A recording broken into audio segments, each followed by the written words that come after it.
Good morning students.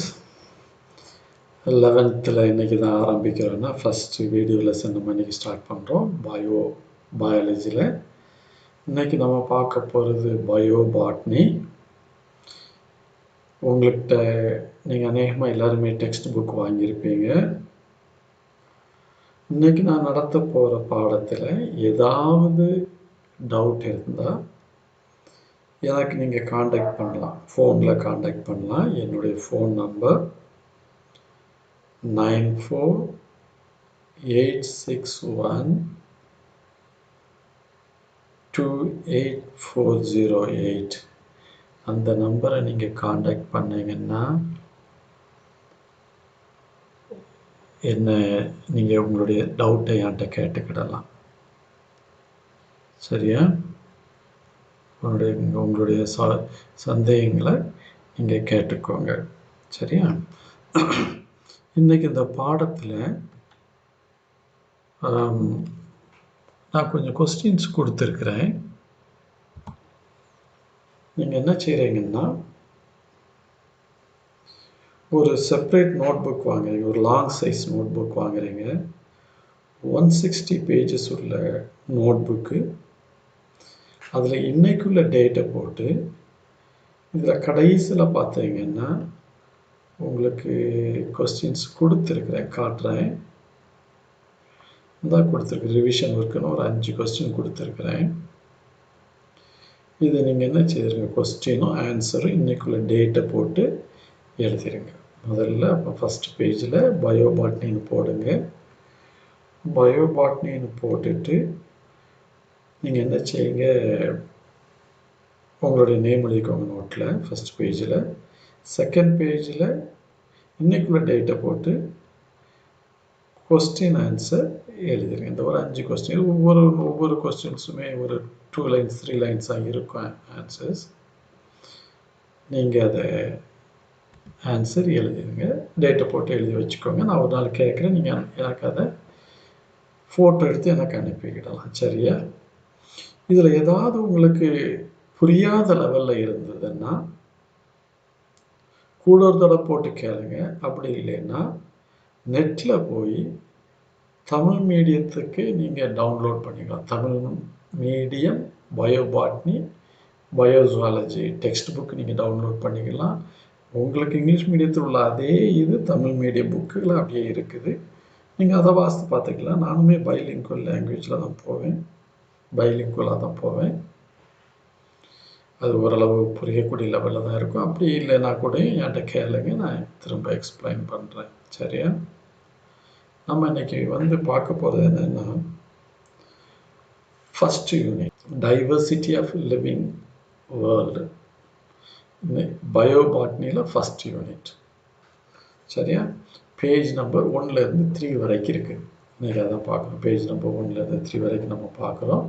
Bio botany first unit. இப்போ இதில் unit 1ல் ஃபஸ்ட் வீடியோ லெசன். சரியா? இது அடுத்த நாள் வரும்போது இது 1 இருக்கும், இது 2 இருக்கும். இதில் மட்டும் சேஞ்ச் இருக்கும், 2 இருக்கும். இதில் டேட்டும் சேஞ்ச் ஆகிருக்கும். சரியா? அப்போது டைவர்சிட்டி ஆஃப் லிவிங் வேர்ல்டு நம்ம இன்னைக்கு பார்க்குறோம். இந்த லெசனில் நீ பொதுவாக பார்த்தீங்கன்னா என்னெல்லாம் நம்ம பார்க்க வேண்டியிருக்குன்னா, சாப்டர் அவுட்லைனில் பார்த்தோன்னா ஆட்ரிபியூட்ஸ் ஆஃப் லிவிங் ஆர்கனிசம்ஸ், அதை நம்ம பார்க்க வேண்டிய உயிரினங்களின் பொது பண்புகள். அதுக்கப்புறம் வைரஸஸ் பார்க்கணும், classification of living world, bacteria, fungi. இன்றைக்கி நம்ம பார்க்க போகிறது ஆட்ரிபியூட்ஸ் ஆஃப் லிவிங் ஆர்கனிசம்ஸ் மட்டும்தான் நம்ம இன்றைக்கி பார்க்குறோம். சரியா? இது இப்போ எந்த பேஜில் இருக்குன்னா உங்களுடைய பயோபாட்னியில் பேஜ் நம்பர் 1, 2, 3 அதில் இந்த லெசன் இருக்குது. நீங்கள் அதில் புஸ்தகத்துலேயும் வச்சுக்கோங்க, கிளாஸையும் கவனிச்சுக்கோங்க. என்ன?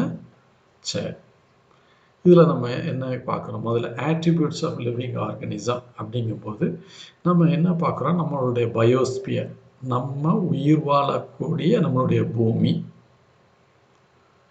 அதில் இந்த எர்த் எப்போ உண்டாயிருக்குதுன்னா 4.6 பில்லியன் இயர்ஸ் ago அப்படின்னு சொல்கிறாங்க. 4.6 பில்லியன் இயர்ஸுக்கு முன்னால் இது உருவாயிருக்கலாம். அடுத்தது, it is the life supporting planet. இது வந்து நம்மளுடைய பூமிங்கிறது வந்து உயிரினங்களை தாங்கக்கூடிய ஒரு பிளானட் நம்மளுடைய பூமி. With land forms like mountains, மலைகள் இருக்குது, பிளாட்டோஸ் இருக்குது, பிளேட்ஸ் இருக்குது, கிளேசியர்ஸ் இருக்கு. இதெல்லாம் சேர்ந்தது தான் நம்மளுடைய எர்த்துங்கிற சொல்றது. அடுத்த life on earth exist within a complex structure called biosphere. நம்ம உயிர் வாழக்கூடிய உயிர்கோளம்ங்கிறதுல வந்து நிறைய காம்ப்ளெக்ஸ் ஸ்ட்ரக்சர்ஸ் இருக்கு.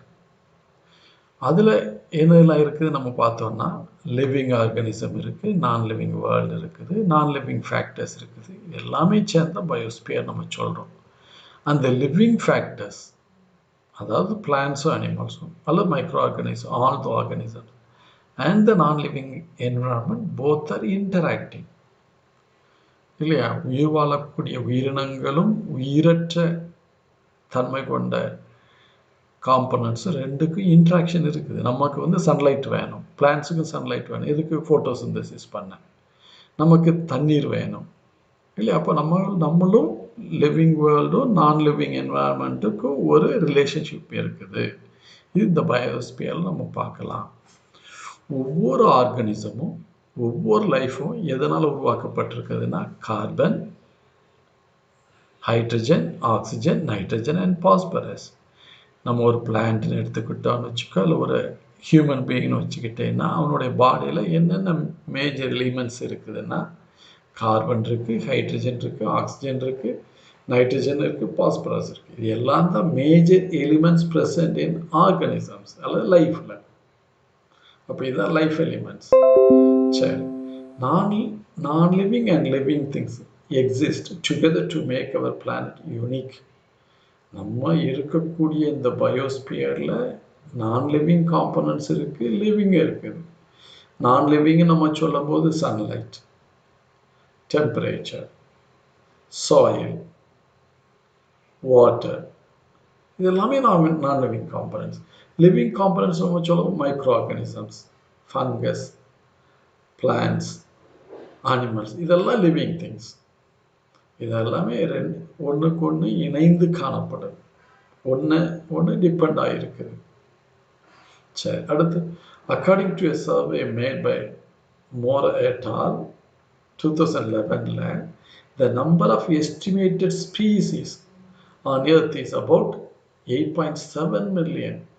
நம்மளுடைய பூமியில் 8 மில்லியன் சிற்றினங்கள் காணப்படுது. உயிரின சிற்றினங்கள், தாவரங்கள், விலங்குகள் எல்லாம் சேர்ந்து அத்தனை சிற்றினங்கள் காணப்படுது.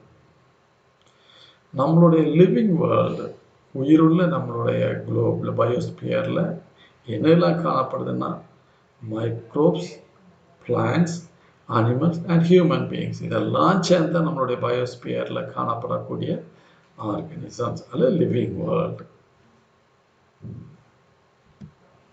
இப்போ ஆட்ரிபியூட்ஸ் ஆஃப் லிவிங் ஆர்கானிசம்ஸ், உயிரினங்களின் பொது பண்புகள்னு நம்ம பார்த்தோம்னா the organisms they grow, plants எல்லாம் நல்ல வளர்ச்சி அடையுது. எல்லா உயிரினங்களுமே வளரும், grow இல்லையா? அதே மாதிரி எல்லா ஆர்கானிசமுக்கும் நியூட்ரிஷன் காணப்படுது, ஊட்ட முறைகள் காணப்படுது. இப்போ பிளான்ட்ஸ்ன்னு பார்த்துக்கிட்டேன்னா ஆட்டோட்ரோபிக் அல்ல photosynthetic, using the sunlight it can make its own food material. மற்ற ஆர்கானிசம்லாம் என்னது? they depend on plants directly or indirectly. நம்ம சொல்ல ஹெட்ரோட்ரோபிக் சொல்லலாம், கார்னிவர்ஸ் சொல்லலாம். இதெல்லாம் நியூட்ரிஷன் மெத்தட். அடுத்தது தேர்ட் வந்து என்ன சொல்லலாம்? the organism they move from one place to another. Most of the animals they move from place to place. ஆனால் plants they don't move இல்லையா? ஒரு பிளான்ஸுங்கிறது பொதுவாக ஒரு ஃபிக்ஸடாக ஒரு ஏரியா, ஒரு இடத்துல இருக்கக்கூடியது. மற்றபடி animals they move from place to place. பிளான்ஸ்லேயுமே நம்ம மூவ்மெண்ட் பார்க்கலாம். சன்லைட்டை நோக்கி பிரான்ச்சஸ் வளர்ந்துட்டு போகிறது, ரூட் சிஸ்டம் தண்ணீரை நோக்கி வளர்ந்துட்டு போகிறது, இதெல்லாம் மூவ்மெண்ட் தான். பஷ்மினா பிளான்ட் ஒரு பிளான்ட்டை நம்ம தொடும்போது அதனுடைய லீவ்ஸ் க்ளோஸ் ஆகுது, அதெல்லாம் மூமெண்ட் தான். அடுத்தது பிளான்ட்ஸ்னாலும் சரி, அனிமல்ஸ்னாலும் சரி, அல்லது மைக்ரோ ஆர்கானிசம்ஸ்னாலும் சரி, தே ரீப்ரொடியூஸ், அதாவது they produce the own kind இல்லையா. அடுத்தது எக்ஸ்கிரீஷன், தே ஷோ எக்ஸ்கிரீஷன், அதாவது they remove unwanted material from the body. இப்போ பிளான்ட்ஸை பொறுத்தளவு டே டைமில் ஆக்சிஜன் எக்ஸஸாக இருக்குது, ரிமூவ் பண்ணும். நைட்டில் நிறைய கார்பன் டை ஆக்சைடு ப்ரொடியூஸ் ஆகும், ரிமூவ் பண்ணும். ஹியூமன் பீயிங்ஸை பார்த்தீங்கன்னா நிறைய யூரியா ஃபார்ம் ஆகுது நம்ம பாடியில், அதை ரிமூவ் பண்ணுறோம், அதுக்கு எக்ஸ்கிரீஷன் சொல்கிறோம். நமக்கு எக்ஸ்கிரீட்டரி ஆர்கனே இருக்குது, ஸ்கின், லிவர், கிட்னி. மேஜராக நம்ம சொல்லக்கூடிய எக்ஸ்கிரீஷன் சொல்லும்போது கிட்னியை நம்ம சொல்கிறோம் இல்லையா. ரிமூவ் த அன்வான்ட் அல்ல எக்ஸஸ் வாட்டர், யூரியா, சால்ட்டை ரிமூவ் பண்ணுறதுனால ரிமூவ் பண்ணுது. அதுக்கப்புறம் இரிட்டபிலிட்டி. இந்த ஆர்கனிசம் எல்லாமே தே ரெஸ்பாண்ட் டு த ஸ்டிமுலை. ஒவ்வொரு தூண்டுதலுக்கும் ஒரு துலங்கல் காணப்படும். இப்போ நமக்கே வச்சுக்கோயேன், சன்லைட்டை பார்க்குறோம், ரொம்ப பிரைட்டாக இருக்குன்னு கண்ணை மூடுறோம், அப்போ பிரைட்னஸுக்கு கண்ணத்தை மூடுறோம். நல்ல ஒரு டேஸ்டான ஃபுட்டோட ஸ்மெல் நமக்கு வரும்போது சலைவா செக்ரீட் ஆகுது வாயில் இல்லையா. அப்போ டேஸ்ட்டுக்கு நம்ம பாடி ரெஸ்பாண்ட் பண்ணுறது எப்படி? சலைவா செக்ரீட் பண்ணி. ரொம்ப ஹாட்டாக இருக்குது ஒரு ஆப்ஜெக்ட், நம்ம கையை வித்ட்ரா பண்ணிடுறோம், அந்த ஆப்ஜெக்டை தொடுறோம், சூடாக இருக்குது, கையை எடுத்துடுறோம். அப்போ சூடாக இருக்கிறதுங்கிறது ஒரு ஸ்டிமுலஸ், கை வித்ட்ரா பண்ணுறதுங்கிறது ஒரு ரெஸ்பான்ஸ். இதுக்கு தான் இரிட்டபிலிட்டி. அப்போ இரிட்டபிலிட்டிங்கிறது ரெஸ்பான்ஸ் கேரிட் அவுட் அல்ல done by the organism to the stimulus. ஒரு ஸ்டிமுலஸுக்கு எதிர்த்த ஒரு வினை, அதான் நம்ம இரிட்டபிலிட்டிங்கிறோம். அடுத்த ரெஸ்பிரேஷன். ரெஸ்பிரேஷனில் ப்ரீதிங் இருக்குது, செல்லுலார் ரெஸ்பிரேஷன் இருக்குது இல்லையா. நம்மளை பொறுத்தளவு ரெஸ்பிரேஷன் ப்ரீதிங், இன்ஹிலேஷன், எக்ஸ்ஹிலேஷனுங்கிறோம். அதுக்கப்புறம் இதனால என்ன நடக்குது? ஆக்சிஜன் பிளட்டுக்கு போகுது, பிளட்லேருந்து செல்ஸுக்கு போகுது, செல்ஸில் ஆக்சிடேஷன் நடக்குது, எனர்ஜி ரிலீஸ் ஆகுது. அப்போ எக்ஸ்சேஞ்ச் ஆஃப் கேஸஸ் நம்ம என்ன சொல்கிறோம்? ரெஸ்பிரேஷனுங்கிறோம். மெட்டபாலிசம் வளர்சிதை மாற்றம், அதாவது growth இருக்குது, பிரேக் டவுன் ப்ராசஸ் இருக்குது, அனபாலிக் ப்ராசஸ் இருக்குது, கெட்டபாலிக் ப்ராசஸ் இருக்குது. அதை தான் நம்ம என்ன சொல்கிறோம்? மெட்டபாலிசம்ங்கிறோம். அப்போ மெட்டபாலிசம்னா என்ன? அது எங்கே நடக்குது? Sum total of chemical reaction that takes place inside a cell. ஒரு செல்லுக்குள்ளே நடக்கக்கூடிய அனைத்து வேதியியல் நிகழ்வுகளும், அல்லது என்ன சொல்லலாம், all the chemical reactions inside a cell. ஒரு செல்லுக்குள்ளே நடக்கக்கூடிய எல்லா கெமிக்கல் ரியாக்ஷன்ஸும் நம்ம என்ன சொல்கிறோம்? மெட்டபாலிசம் நம்ம சொல்கிறோம். சரி, நம்ம இதில் ஒவ்வொன்றா பார்ப்போம். ஃபர்ஸ்ட் growth பார்ப்போம். growthங்கிறது ஒரு இன்ட்ரின்சிக் ப்ராப்பர்ட்டி, அதாவது உடலுக்குள்ளே நடக்கக்கூடிய ஒரு ப்ராப்பர்ட்டி, ஒரு ஆர்கனிசத்தோட உள்ளுக்க நடக்கக்கூடியது. Organism through which they can increase. இதில் என்ன நடக்குது? Increase in the number of cells. இப்போ நம்ம வளர்ந்தோங்கிறதுல என்ன நடக்குது? we are growing னா என்ன அர்த்தம்? Increase in the number of cells, increase in mass அல்ல வெயிட் இல்லையா. நம்ம வளர்ந்துருக்குறோங்கிறது நமக்கு பாடி நிறைய செல்ஸ் ஆட் ஆகுது, அதே மாதிரி பாடியில் வெயிட்டும் கெயின் ஆகுது. இதை தான் நம்ம என்ன சொல்கிறோம்? growth அப்படின்னு சொல்கிறோம். Unicellular and multicellular organism grow by cell division. இந்த growthங்கிற எப்படி நடக்குதுன்னா செல் டிவிஷனுங்கிற ப்ராசஸ் மூலமாக தான் நடக்குது. அதுக்கிற பிளான்ட்ஸில் growth இஸ் இன்டெஃபினிட். நம்ம ஒரு பிளான்ட்டை நம்ம பார்த்துட்டு இவ்வளோ தான் வளரும்னு சொல்ல முடியுமா? இல்லை, வளர்ந்துக்கிட்டே போயிட்டுருக்கோம். ஆலமரத்தை பார்த்தீங்கன்னா நிறைய பிரான்ச்சஸ் விட்டு வளர்ந்துக்கிட்டே போயிட்டுருக்கோம். தென்னை மரம் அதே மாதிரி ஒவ்வொரு வருஷம் கொஞ்சம் வளர்த்து கூட்டிகிட்டே போகும். இன்டெஃபினிட் growth இல்லையா. And occurs through out their life. வாழ்க்கை முழுவதும் நடந்துட்டு இருக்கும். இப்போ சில பிளான்ட்டில் தான் நம்ம 20 வருஷம் 30 வருஷம் அல்லது 50 வருஷம் நம்ம பார்க்கலாம். அதுக்கப்புறமா அதனுடைய growth ஒருவேளை ஸ்டாப் ஆகலாமா இருக்கும். Most of the plants, banyan tree, huge trees, இதெல்லாம் 50 வருஷம் 100 வருஷம் 200 வருஷம் 500 வருஷங்கள்லாம் உள்ள பிளான்ட்டுகள் நம்ம இருக்குது இல்லையா. ஃபாரஸ்ட்லாம் போனீங்கன்னா நிறைய மரங்கள்லாம் ரொம்ப உயரமான மரங்கள் இருக்குது. சில மரங்கள்லாம் 500 வருடங்கள் 400 வருடங்கள் 300 வருடங்கள் இருக்கும். ஃபாரஸ்ட் ஃபயர் இல்லைன்னா அந்த மரங்கள்லாம் அதிகமான வருடங்கள் உள்ள மரங்கள்லாம் நிறைய காணப்படும். அப்போ பிளான்ட்டில் உள்ள growth வந்து இன்டெஃபினிட்.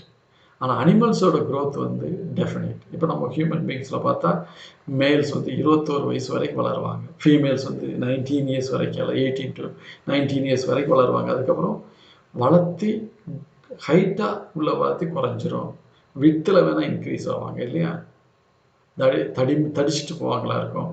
ஆனால் வளர்த்தி ஹைட்டில் வளர்த்தி ஒரு ஃபீமேலை பொறுத்தவரை 19 இயர்ஸ் 19 இயர்ஸில் முடிஞ்சிடும். மேல்ஸை பொறுத்து 21 இயர்ஸ் வரைக்கும் வளருவாங்க ஹைட் இல்லை. சரி, அடுத்து growth in non-living object is extrinsic. Living ஆர்கனிசமில் இன்ட்ரின்சிக் உள்ளே நடக்குது, நான் லிவிங்கில் வந்து வெளியில் நடக்குது. இப்போ ஒரு பில்டிங் வளருது அப்படின்னா என்ன அர்த்தம், வெளியில் செங்கல்கள் அடுக்கிக்கிட்டே போகிறாங்க, பில்டிங் க்ரோ ஆகிட்டு போகுது. அதில் காங்கிரீட் வச்சு அந்த பில்டிங்கை பில்லராக எழுப்பி பில்டிங் எழுப்புறாங்க, அது எக்ஸ்ட்ரின்சிக் ஃபேக்டர், அதில் எக்ஸ்ட்ரின்சிக் ப்ராப்பர்ட்டி. இதெல்லாம் மவுண்டன் வளருது. அடுத்து நம்ம என்னது, போல்டஸை கற்பாறைகள் வளருது, சாண்ட் மவுண்ட்ஸ் மணற்குன்றுகள் வருது. இந்த மணற்குன்றுகள்லாம் பார்த்தீங்கன்னா காற்றடிக்க நேரத்தில் சில நேரங்களில் ஒரு மணற்குன்றே இருக்காது, இந்த காற்றினால ஏகப்பட்ட மணல் கொண்டு வந்து அதில் ஒரு குன்று போல உருவாகிடும். அப்போ இது வந்து எக்ஸ்டர்னல் ஃபேக்டர், காற்றினால உருவாகிறது. அதில் நம்ம ஒரு இடத்துல ஸ்டோன்ஸை போட்டுகிட்டே இருந்தோம்னா அந்த ஸ்டோன்ஸு ஹீப் ஆகுது, வளருது. இது வந்து எக்ஸ்ட்ரின்சிக் ஃபேக்டர். சரியா? சரி, நம்ம அடுத்த living cells grow by addition of new cells, அல்லது new protoplasm within the cells. அப்போ லிவிங் செல்ஸோட க்ரோத்துங்கிறது அடிஷன் ஆஃப் நியூ புரோட்டோபிளாசம் அல்லது addition of new cells. In unicellular organism like amoeba, growth occurs by cell division, increase in the number of amoeba தான் நம்ம growth சொல்லுவோம். Bacteria இதெல்லாம் by cell division. அப்போ hence growth and reproduction are mutually inclusive events. அப்போ இந்த ரீப்ரொடக்ஷனையும் இந்த growthம் ஒரு பரஸ்பரத்தை உள்ளடக்கியது இல்லையா. சரி, இது செல்லுலார் ஸ்ட்ரக்சர். ரெண்டாவது பாயிண்ட், செல்லுலார் ஸ்ட்ரக்சர்னா எல்லா organisms are made up of cells. எல்லா ஆர்கானிசமும் இதில் ரெண்டு விதமான ஆர்கானிசம், நம்ம நியூக்ளியஸை பேஸ்ட் ஆன் த நியூக்ளியஸ் நம்ம ரெண்டு விதமான செல்ஸ் சொல்கிறோம். ஒன்று ப்ரோகேரியாட்டிக், அடுத்து யூகேரியாட்டிக். எந்த இடத்துலையுமே இந்த கேரியோ, KARYO, கேரியோங்கிற வேர்டு வந்ததுன்னா அது என்ன இதை மீன் பண்ணுதுன்னா நியூக்ளியஸை மீன் பண்ணக்கூடியது கேரியோ. ப்ரோகேரியோன்னா இதில் உண்மையான நியூக்ளியஸ் இதில் இல்லை. யூன்னு எந்த இடத்துல EU வந்துன்னா ட்ரூன்னு மீனிங். கேரியோனா KARYO அப்படின்னு என்ன அர்த்தம், நியூக்ளியஸ். EUனா ட்ரூ, KRYO அப்படின்னா நியூக்ளியஸ். அப்போ ட்ரூ நியூக்ளியஸ். யூகேரியாட்டிக் செல்ஸ்னால் அதுக்கு ட்ரூ நியூக்ளியஸ் இருக்குது, ப்ரோகேரியாட்டிக்னா அதுக்கு ட்ரூ நியூக்ளியஸ், TRUE உண்மையான உட்கரு. இதுக்கு உண்மையான உட்கரு கிடையாது, இதுக்கு உண்மையான உட்கரு காணப்படும். அதான். அப்போ ப்ரோகேரியாட்ஸ் ஆர் யூனிசெல்லுலார். லேக் அதுக்கு இல்லை, என்ன இல்லை, மெம்ப்ரேன் பவுண்ட் நியூக்ளியை. அதுக்கு மெம்ப்ரேன் பவுண்ட் நியூக்ளியஸை சுற்றி நியூக்ளியர் உரை, அதில் நியூக்ளியர் மெம்ப்ரேன் கிடையாது. நியூக்ளியர் மெம்ப்ரேன் மட்டும் கிடையாது, மைட்டோகாண்ட்ரியல் மெம்ப்ரேன் கிடையாது, எண்டோபிளாஸ்மிக் ரெட்டிகுலம் கிடையாது, கோல்கி பாடிஸ் கிடையாது. இதெல்லாம் கிடையாது இதுக்கு. எதுக்கு, ப்ரோகேரியாட்ஸ். எக்ஸாம்பிள் வந்து பாக்டீரியா, ப்ளூ கிரீன் ஆல்கே. அப்போ இது ஒரு சிங்கிள் செல் தான், ஆனால் அதுக்கு வந்து மெம்ப்ரேன் பவுண்டு ஆர்கனல்ஸ் கிடையாது. மெம்ப்ரேன் பவுண்ட் ஆர்கனல்ஸ்னால் நியூக்ளியை இருக்காது, மைட்டோகாண்ட்ரியா இருக்காது, எண்டோபிளாஸ்மிக் ரெட்டிகுலம் இருக்காது, கோல்கி பாடிஸ் இருக்காது. இப்போ யூகேரியாட்ஸ் அப்படின்னா true nucleus, definite nucleus is present and membrane bound organelles are also present. அப்போ இதுகளில் என்ன இருக்கும், மைட்டோகாண்ட்ரியா இருக்கும், எண்டோபிளாஸ்மிக் ரெட்டிகுலம் இருக்கும், கோல்கி பாடிஸ் இருக்கும். இதெல்லாம் இதில் யூகேரியாட்ஸில் இருக்கும், ப்ரோகேரியாட்ஸில் இருக்காது.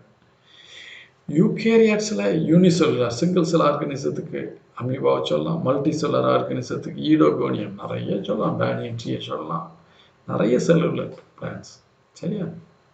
யூனிசெல்லுலாருக்கு நம்ம அமீபாவை சொல்கிறோம், ஈஸ்ட் சொல்லலாம். சரியா?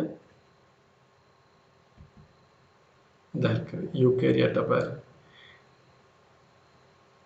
யூகேரியாட்டுக்கு ஒரு ட்ரூ நியூக்ளியஸ் இருக்குது, அதை சுற்றி நியூக்ளியர் மெம்பரேன் இருக்குது, உள்ளுக்கு நியூக்ளியோலஸ் இருக்குது, மைட்டோகாண்ட்ரியா இருக்குது, மைட்டோகாண்ட்ரியாவை சுற்றி மைட்டோகாண்ட்ரியல் மெம்பரேன் இருக்குது, எண்டோபிளாஸ்மிக் ரெட்டிகுலம் இருக்குது. இதை சுற்றி எண்டோபிளாஸ்மிக் ரெட்டிகுலம் மெம்பரேன் இருக்குது. ரைபோசோம்ஸ் இதுலேயும் இருக்குது, இதுலேயும் இருக்குது. ஆனால் வித்தியாசம் இதில் இருக்க யூகேரியாட்டில் இருக்கக்கூடிய லார்ஜர் ரைபோசோம்ஸ், ப்ரோகேரியாட்ஸில் இருக்குது ஸ்மாலர் ரைபோசோம்ஸ். இதில் நியூக்ளியஸ் இல்லை, நியூக்ளியர் மெம்பரேன் இல்லை, எண்டோபிளாஸ்மிக் ரெட்டிகுலம் இல்லை, மைட்டோகாண்ட்ரியா இல்லை, குளோரோபிளாஸ்ட் இல்லை, எண்டோபிளாஸ்மிக் ரெட்டிகுலம் இல்லை. அதான் இதுக்கு பேர் ப்ரோகேரியாட். இதில் நியூக்ளியஸும் இல்லை, நியூக்ளியாய்டு இருக்குது. அதில் குரோமோசோம் இருக்கும், பாக்டீரியல் குரோமோசோம்ஸ் இருக்கும், நியூக்ளியர் மெம்பரேன் கிடையாது. இதுதான் மைட்டோகாண்ட்ரியானா அந்த மைட்டோகாண்ட்ரியல் மெம்பரேன் சொல்லலாம். மெம்பரேன் பவுண்ட் ஆர்கனல்ஸ், இந்த மெம்பரேன் இருக்குது, அவுட்டர் மெம்பரேன், இன்னர் மெம்பரேன். அப்போ இந்த விதமான மெம்பரேன் பவுண்ட் ஆர்கனல்ஸ் இதில் காணப்படுது, யூகேரியாட்ஸில் காணப்படுது, ப்ரோகேரியாட்டில் இல்லை. அதான் இதில் லேக் மெம்பரேன் பவுண்ட் ஆர்கனல்ஸ். இதுக்கு மெம்பரேன் பவுண்ட் ஆர்கனல்ஸ் ப்ரோகேரியாட்ஸில் கிடையாது. யூகேரியாட்ஸில் டெஃபினைட் நியூக்ளியஸ் உண்டு, மெம்பரேன் பவுண்ட் ஆர்கனல்ஸும் உண்டு. இதை நியூக்ளியஸை சுற்றி மெம்பரேன் இருக்குது. சரியா? இந்த ஸ்ட்ரக்சர் ப்ரோகேரியாட்ஸில் இல்லை. இன்னும் அடுத்த reproduction. It is the tendency of a living organism to produce its own kind, அல்ல own species. ஒரு ஆர்கனிசம் அதே மாதிரியான ஆர்கனிசத்தை உருவாக்கக்கூடிய தன்மைக்கு பேர் ரீப்ரொடக்ஷன். ரீப்ரொடக்ஷனில் வந்து 2 டைப் இருக்குது, asexual reproduction, sexual reproduction. Asexual ரீப்ரொடக்ஷனில் only one individual is involved, அல்லது only one partner, அல்ல ஒரே ஒரு one organism is involved. Sexual reproductionல 2 organisms are involved, male and female அப்படின்னு 2 organisms are involved. Asexual reproductionக்கு நம்ம என்ன சொல்லலாம்? பிளான்ஸில் இப்போ முருங்காட்சி இருக்குது, அந்த எப்படி முருங்காட்சி உண்டாக்குறீங்க? ஒரு ஸ்டெம் எடுக்கிறீங்க இல்லையா, ஒரு ஸ்டெம் எடுத்து வைக்கிறீங்க. இதில் மேல் பிளான்ட் ஃபீமேல் பிளான்ட் அப்படி எது இருக்கா? இல்லை, ஒரே ஒரு பிளான்ட்டில் ஒரு பகுதியை எடுத்து வைக்கிறோம். இது ஏசெக்ஷுவல் ரீப்ரொடக்ஷன். ஆனால் செக்ஷுவல் கட்டாயம் மேல் இருக்கும், ஃபீமேல் இருக்கும், அது செக்ஷுவல் ரீப்ரொடக்ஷன். இப்போ ஏசெக்ஷுவல் ரீப்ரொடக்ஷன் நம்ம ஒரு 6 வகைகள் நம்ம புஸ்தகத்தில் கொடுத்துருக்காங்க. ஒன்று வந்து கொனிடியாஸ்போஸ். இந்த மாதிரியான ஆஸ்பெர்ஜிலஸ் பெனிசிலியத்தில் இந்த மாதிரி கொனிடியா உருவாக்குது, கொனிடியா ஸ்போஸ் உருவாக்குது. அந்த கொனிடியா ஸ்போஸ் வந்து இந்த பேரண்ட் மைசீலியத்தை விட்டு வெளியே போய் நியூ ஆர்கனிசத்தை டெவலப் பண்ணு. இதெல்லாம் கொனிடியா ஸ்போர். இந்த ஸ்போர்கள் மூலமாக இதெல்லாம் செப்பரேட் ஆகிடும், பேரண்ட் பாடியை விட்டு செப்பரேட் ஆகி நியூ இண்டிவிஜுவலாக டெவலப் ஆகும். இந்த மாதிரி உருவான அதுக்கு பேர் கொனிடியா ஸ்போர் மூலமாக ரீப்ரொடியூஸ் பண்ணுறது. ஸ்போர் மூலமாக அந்த இதில் ஸ்போர் மூலமாக ஒரு டைப்பு பேர் கொனிடியா ஸ்போர். இப்போ இதில் நினச்சிக்கோயேன், இது ஒரு கொனிடியா, இது செப்பரேட் ஆகுது, அது மூலமாக இருக்குது, இது அடுத்த கொனிடியா. இந்த மாதிரி கொனிடியாக்கள் வந்து இந்த பேரண்ட் ஆர்கனிசத்தை விட்டு செப்பரேட் ஆகி நியூ இண்டிவிஜுவலாக டெவலப் ஆகுது. அடுத்த 2வது பட்டிங், ஹைட்ரா அண்ட் ஈஸ்ட். இந்த இருக்குது பட்டிங்னா என்ன செய்யணும்? ஒரே ஒரு இண்டிவிஜுவல் அது ஒரு சின்ன பட் லைக் ஸ்ட்ரக்சரை ஃபார்ம் பண்ணுது. அந்த பட் லைக் ஸ்ட்ரக்சர் வந்து செப்பரேட் ஆகிடுது. அப்போ இது பேரண்ட், இது டாட்டர், செப்பரேட் ஆகி 2 ஆர்கனிசம் ஃபார்ம் ஆகிடுது. இதுக்கு பேர் பட்டிங். இன்னும் 3வது டைப் என்னதுன்னா பைனரி ஃபிஷன். இது ஒரு அமீபா இருக்குது, ஒன்று வந்து மிடில் வந்து இன்வாஜினேஷன் நடக்குது. அப்படி இன்வாஜினேஷன் எக்ஸ்டெண்ட் ஆகி 2 அமீபா உருவாயிருது. இதுக்குள்ளே இருக்கக்கூடிய நியூக்ளியஸ், இது நியூக்ளியஸ், அந்த நியூக்ளியஸும் பாரு டிவைட் ஆகிடுது. இங்கே ஒரு நியூக்ளியஸ், இங்கே ஒரு நியூக்ளியஸ் ஆகி இப்படி 2ஆக டிவைட் ஆகிடுது. Parent amoeba, elongation of nucleus, division of nucleus and cytoplasm. 2 daughter cells are formed. இதுக்கு பேர் பைனரி ஃபிஷன். ஃப்ராக்மெண்டேஷன், ஸ்பைரோகைராவில் ஃப்ராக்மெண்டேஷன்னா இப்போ இதில் வந்து இருக்கக்கூடிய இந்த ஸ்பைரோகைரா அங்கங்கே கட் ஆகிடுச்சுதுன்னா இப்போ 2ஆக வெட்டப்படுது, இது ஒன்று இது ஒன்று, இப்படி 2 இண்டிவிஜுவலாக டெவலப் ஆகுது. இதுக்கு பேர் ஃப்ராக்மெண்டேஷன். புரோட்டோனிமாங்கிறது மாசஸில், இதுதான் மாசஸ்.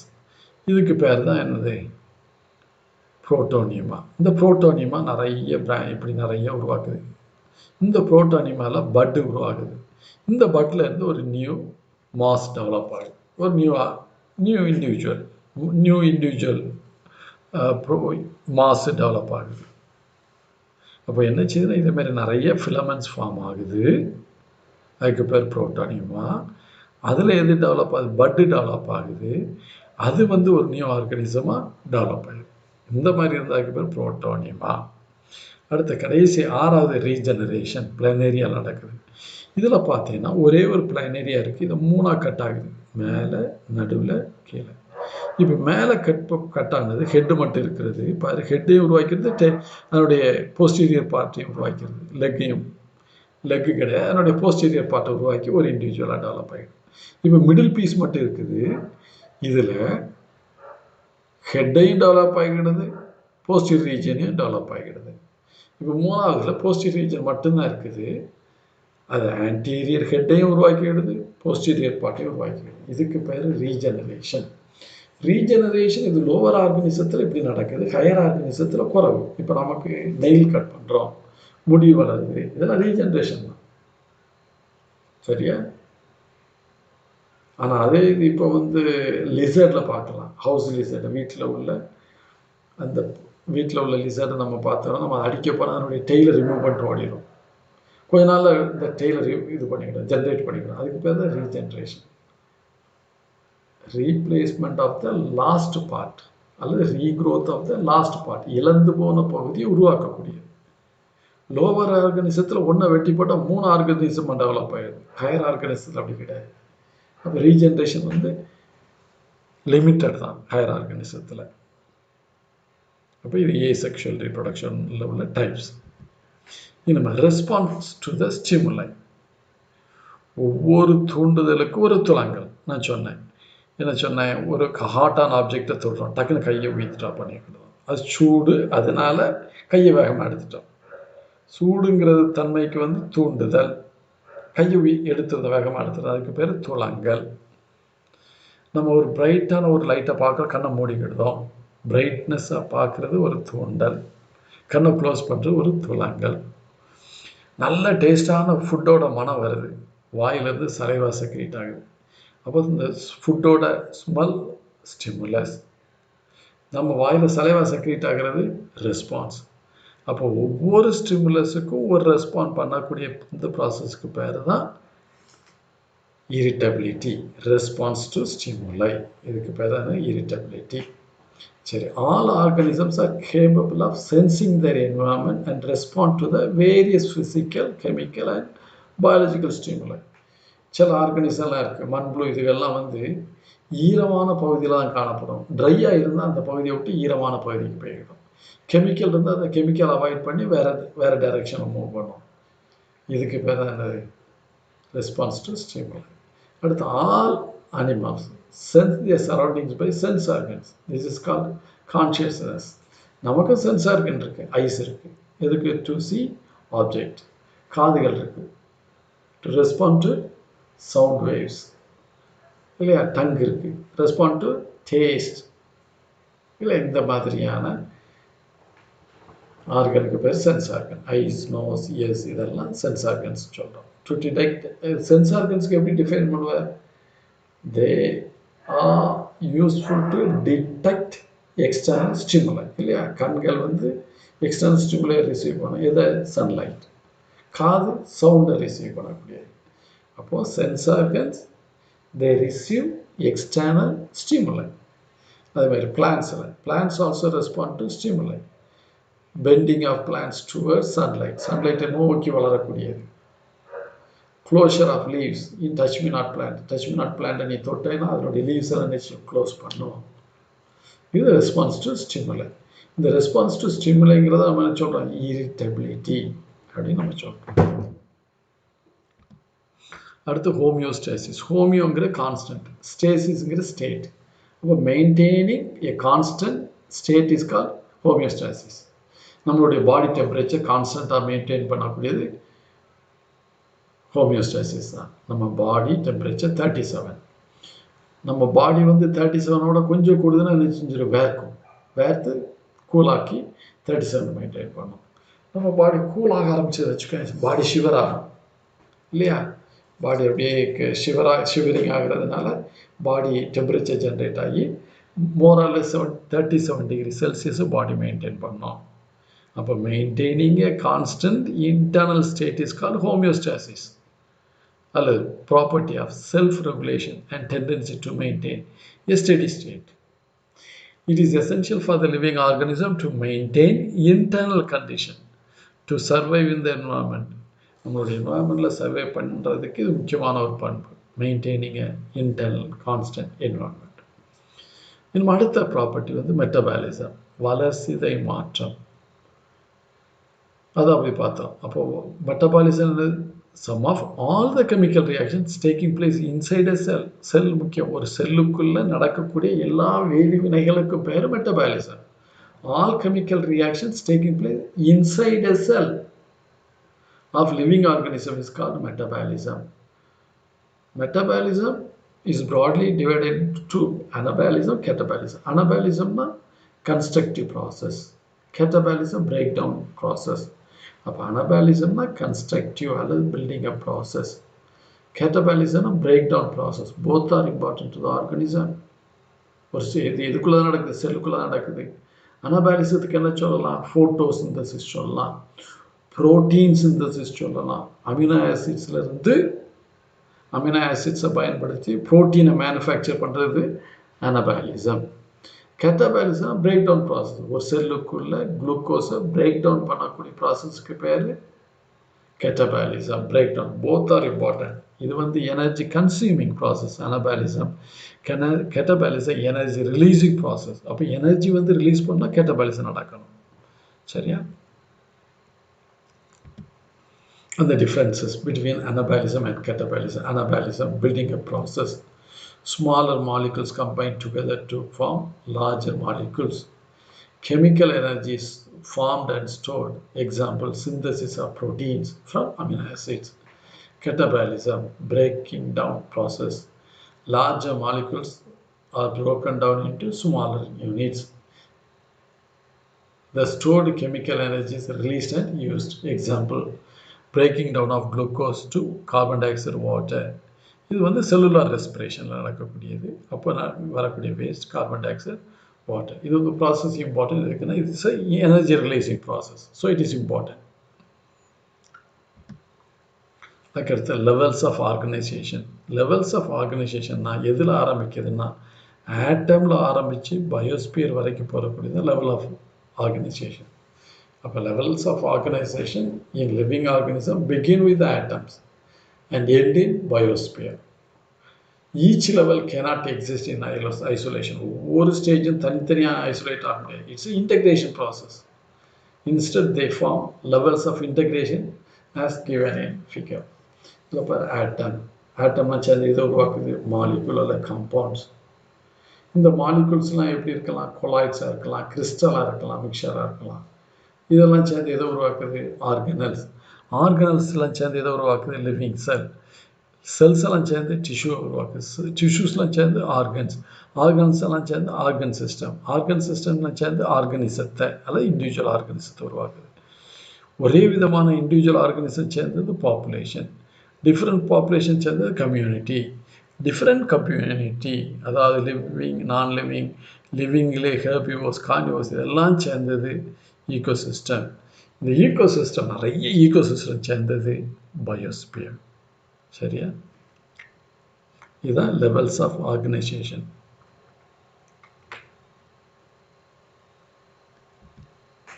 சரி, இன்னைக்குள்ளது ரிவிஷன் ஒர்க் இதான் கொடுத்துருக்குறேன். நான் சொன்ன மாதிரி ஒரு 160 பேஜஸ் கொண்ட ஒரு லாங் நோட் புக் வாங்கிக்கோங்க. ஒரு சைடாக நம்ம பயோபாட்னிக்கும் பேக் சைடாக பயோசுவாலஜிக்கும் யூஸ் பண்ணலாம். பயோபாட்னிக்கு முதல் பேஜை விட்டுருக்கோங்க. அந்த ஃபஸ்ட்டு பேஜில் பயோபாட்னி எழுதிக்கோங்க. அந்த புக்கில் உங்களுடைய நேம் எழுதிக்கோங்க. ரெண்டாவது பேஜில் இருந்து நம்ம ரெண்டாவது பேப்பர் ஷீட்டில் இருந்து நீ இந்த இன்னைக்குள்ள ஒர்க்கை போட்டுக்கோ, இன்றைக்கி உள்ள பயோடைவர்சிட்டி டாப்பிக்கை போட்டுக்கோ, இன்றைக்குள்ள டேட்டை போட்டுக்கோ, இந்த கொஸ்டின் எழுதிக்கோ, ஆன்சர் எழுதிரு. சரியா? உனக்கு தெரிஞ்ச ஆன்சர் தான். What are the 2 major types of reproduction? asexual and sexual reproduction. Asexual reproduction உள்ள மெத்தட்ஸ் என்னதெல்லாம் இன்னைக்கு உள்ள பாடத்தில் நம்ம படித்தோம். என்னதெல்லாம் படித்தோம் ஞாபகம் இருக்கா பாரு? என்னதெல்லாம் பார்த்தோம்? conidia formation, budding, binary fission, fragmentation, protonema, regeneration. இதெல்லாம் the types. அதுக்கு அடுத்தது என்னது? Name the two types of cell. Name the two types of cell mentioned in today's lesson. The types of cells நம்ம பார்த்தோம்ல, என்னெல்லாம் பார்த்தோம்? Prokaryote, eukaryote. What is metabolism? Some total of chemical reactions that take place inside a cell. அதுக்கப்புறம் அதில் உள்ள two types என்னெல்லாம்? anabolism and catabolism. Differentiate anabolism and catabolism. நம்ம இதில் பார்த்தோம் அந்த இருக்குல்ல, இந்த டிஃப்ரென்சஸ் எழுதிக்கோ, நீட்டாக எழுதிக்கோ. சரியா? சரி, தேங்க்யூ ஸ்டூடெண்ட்ஸ். உன்னுடைய நோட் புக்கில் நீட்டாக நீ எழுதி வச்சுக்கோ, டேட்டை போட்டு அதை வைத்துக்கோ. நான் ஒரு நாள் கேட்கும்போது பண்ணேன். இதில் ஏதாவது சந்தேகம் இருந்தால் என்னுடைய ஃபோன் நம்பர் சொன்னேன் பார்த்தியா, அதில் என்கிட்ட ஃபோன் பண்ணி நீ கேட்டுக்கிடலாம். சரி, இனிமேல் நமக்கு ஒரு வாட்ஸ்அப்பில் ஒரு தனி குரூப் நம்ம ஆரம்பிச்சிடும், 11th பயாலஜி. அதில் நம்ம என்ன செஞ்சுக்கலாம், உன்னுடைய ஒர்க் டன் பண்ணதை நம்ம நீ அதில் போட்டுக்கலாம். அதை நான் பார்த்து செக் பண்ணிக்கலாம்.